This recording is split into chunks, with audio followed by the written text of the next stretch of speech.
veut croire que la photo animalière joue un rôle contre la disparition des espèces. L'idée, c'est effectivement d'alimenter une prise de conscience, c'est aussi de militer à travers des belles images. On arrive à montrer des choses qu'on ne voit absolument pas à l'œil.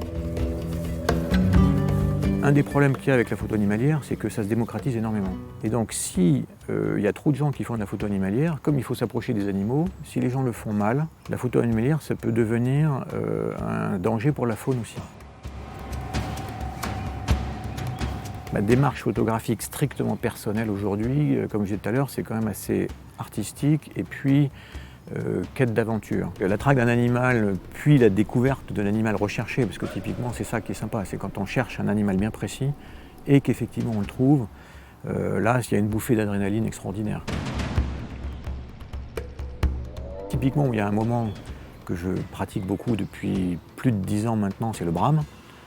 On cherche le cerf. Comme il brame, on le trouve, enfin, on arrive à le trouver, mais il faut comprendre que le brame, ça reste une période d'approche compliquée, parce que les animaux sont très excités, ils peuvent être dangereux, et donc le moment où on trouve l'animal, c'est toujours un moment unique, quoi, un moment très fort, un moment très très fort pour le photographe, c'est sûr.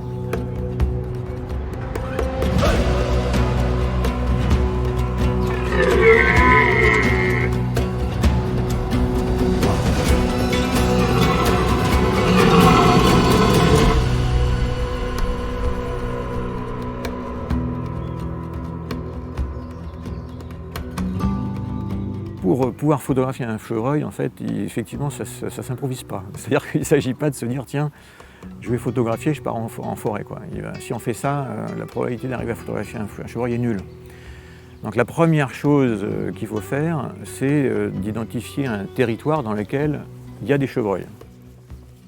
La deuxième chose qui est très importante, c'est de comprendre comment vit le chevreuil.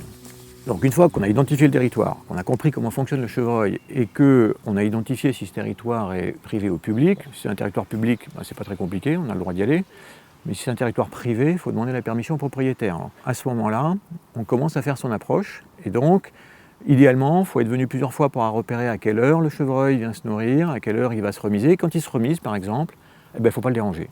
Il vaut mieux y aller au moment où il va sortir, à bonne distance, et donc on va le laisser pendant 20 minutes, on va le photographier. Puis ensuite, on va le laisser partir tranquillement et ensuite, nous, on se retirera.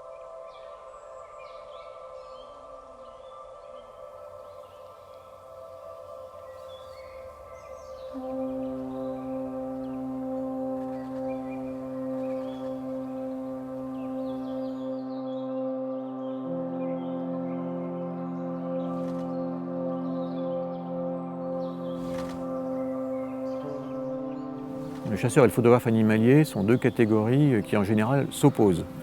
Je pense que c'est dommage. Moi je me sens absolument pas chasseur. La chasse a quand même du sens et d'ailleurs je pense que si on n'avait pas de chasseurs, on aurait des problèmes, des gros problèmes avec les grands mammifères qui n'ont plus de prédateurs, avec tout un tas d'espèces animales.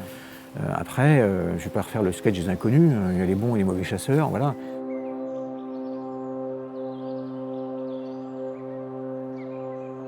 Il y a un organisme qui s'appelle l'ONCFS qui est là pour gérer et réguler les populations de ces animaux. Moi je pense que c'est une nécessité de réguler les populations animales. À la limite, dans la chasse strictement officielle, moi j'estime qu'il y a déjà des problèmes puisque pour avoir photographié des cerfs pendant des années, on constate très clairement que les animaux qui portent des bois imposants disparaissent en France. Pourquoi ? Parce que le trophée du chasseur, c'est une des motivations qui fait que les grands animaux qui ont des belles ramures, en tous les cas pour les cerfs, se font tirer dessus plus que les autres, quoi.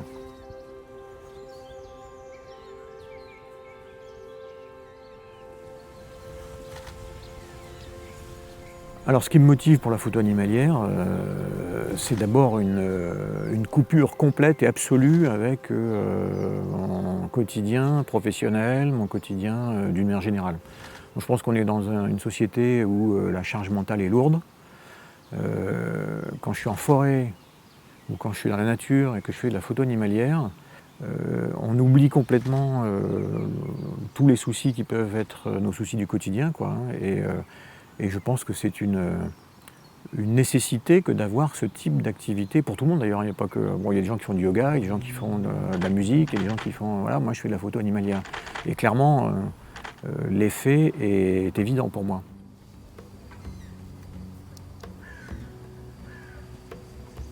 Alors il est certain que cette passion pour l'avenir, va prendre de plus en plus de place puisque inévitablement mon activité professionnelle va un jour, s'arrêter, comme pour tout le monde et donc je sais déjà dire ce que je ferai à ma retraite si c'est le sens de la question.